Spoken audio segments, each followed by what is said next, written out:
Hello friend, welcome to my channel Manita Singh YouTube channel की जिंदगी में आप सभी को स्वागत करती हूँ। और न्यू ब्लॉग मेरा स्टार्ट हो गया है गुड आफ्टरनून में और टाइम हो रहा है 1। और बता दूँ आप सभी से कि आज है बौन द्वादशी। कल मैं एकादशी व्रत थी और आज बौन द्वादशी के मैं पारण की 12 बजे के बाद, यानी 1 बजे बाद जस्ट कुछ मिनट पहले मैं पारण करके आप सबसे बातें करने बैठ गई हूँ और मेरा ब्लॉग शुरू हो गया है।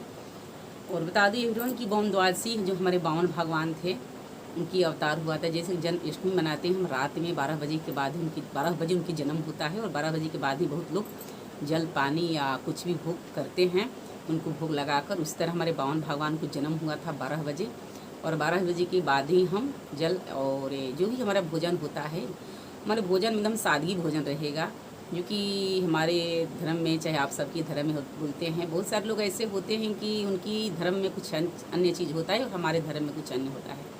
तो हमारे धर्म में होता है कि हम साफ़ सुथरा भोजन करते हैं, यानी लहसुन प्याज और सरसों की तेल ये सब मना होता है। बौन एकादशी हम व्रत करते हैं तो जो हमारी पारण होता है यानी व्रत हम तोड़ते हैं तो उसमें नहीं खाया जाता है, सब वर्जित रहता है।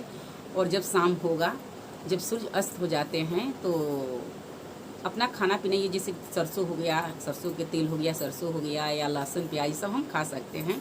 तो रात में यानी इवनिंग में हम बनाएंगे खाना, जो भी बनाएंगे तो लहसुन प्याज वाला बनाएंगे। ऐसे हम दिन में जो सादा हमारा भोजन होता है, और बोलते हैं ना कि एक बार जो एकादशी व्रत करते हैं तो एक बार ही उनको अन्न खाना चाहिए। क्योंकि जब हमारे रामायण में हमारे जो सीता जी थी लंका में, तो आप सबको पता होगा जो त्रिजटा माता थी, राक्षसी थी, वो रक्षा की थी हमारी सीता माता को। तो वही जब वहाँ से चलने लगे श्री रामचंद्र जी सीता जी को लेकर, तो वही सीता माता ने बताया कि सबको तो आप यहाँ पर सबको अपनी अपनी जगह दे दिए, लेकिन इनको जगह क्या दे रहे हैं, इनको फल क्या दे रहे हैं, जो कि माँ कही थी त्रिजटा माता को। तो यही फल दिए थे जो हमारा होते हैं श्री रामचंद्र जी, यही फल दिए थे कि जो एकादशी व्रत करके और 3 बार भोजन ग्रहण करेगा उसका फल आपको हो जाएगा। चाहे नींद शयन करेंगे लोग तो वो आपका फल हो जाएगा। इसलिए एकादशी व्रत करके द्वादशी में पारण किया जाता है तो नींद को शयन नहीं लिया जाता है। और तीसरा बार भोजन नहीं करना चाहिए, जहाँ तक हो वर्जित तो नहीं करना चाहिए।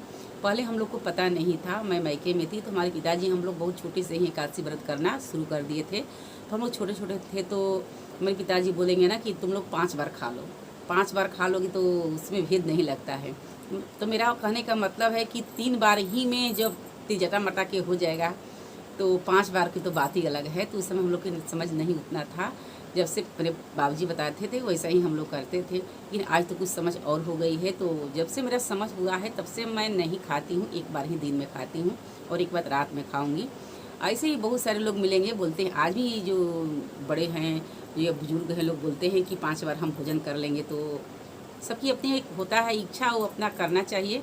लेकिन ये भी तो हम खुद से नहीं देखे हैं, लेकिन रामायण में जो लिखा गया है वो मैं बता रही हूँ कि 3 बार अन्न ग्रहण नहीं करना चाहिए द्वादशी को। जहाँ तक हो सके तो आप उससे परहेज कीजिए। ऐसे तो एक बार अन्न खा लीजिएगा, फिर उसके बाद फल खाइए, जूस पीजिए या चाय पानी पी सकते हैं, उसमें कोई परहेज नहीं है। परहेज नहीं कि आप ना खाइए, बस सिर्फ अन्न नहीं खाना है। तो यही है। तो आज मेरा व्रत तोड़ दिए 12 बजे के बाद, यानी 1 बजे ग्रहण किए भोजन। फिर उसके बाद मैं आप सबसे बातें करने बैठ गई और मेरा यहाँ वीडियो स्टार्ट हो गया। आप सबसे मैं बात कर रही हूँ, मेरा समय भी आप सबकी बात करते करते बीत जाएगा। और जो मेरा नींद होता है ये अक्सर भोजन करने के बाद आलस आता है। इसलिए आलस आता है कि जो कि हमारा शरीर है, आप सबको ही पता होगा, कोई चीज़ की अच्छी चीज़ कहीं मिलता है तो सभी लोग दौड़ते हैं लेने के लिए। बस वही होता है, जब अन्न हमारे शरीर में जाता है, कुछ ताकत वाली चीज़ आता है, तो हमारे शरीर का जो भी अच्छा सेल होता है वो दौड़ता है वहाँ से विटामिन लेने के लिए। तो हमारा शरीर है वो सुस्त होने लगता है। तो सुस्त होने लगता है तो लगता है कि हम थोड़ा आराम करें, तो हमको लगता है कि नींद आने लगी। तो वही होता है, नहीं करना चाहिए आज के दिन किसी तरह परहेज करना चाहिए। तो तब तक के लिए धन्यवाद। फिर मिलती हूँ नेक्स्ट वीडियो में आप सभी के साथ।